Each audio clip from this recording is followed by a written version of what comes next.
Welcome back everyone. Quickly, let's continue our discussion on CSS borders. And right now we'll be discussing about CSS rounded borders.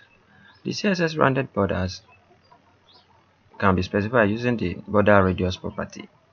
The border radius property is used to add rounded borders to an element. As you can see this right here, this kind of border right here, we are going to change it to rounded border.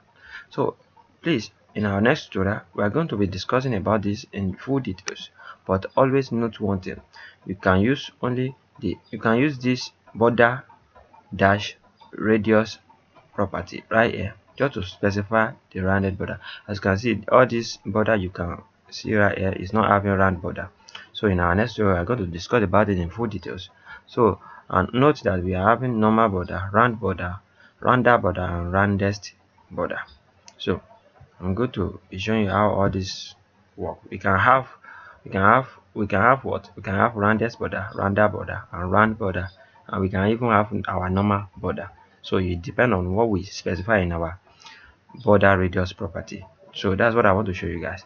And what akorede ayofe is my name once again. I wish to see you guys next time. I don't want this tutorial to get too long. Have a great day. Peace and love. Bye. Thanks.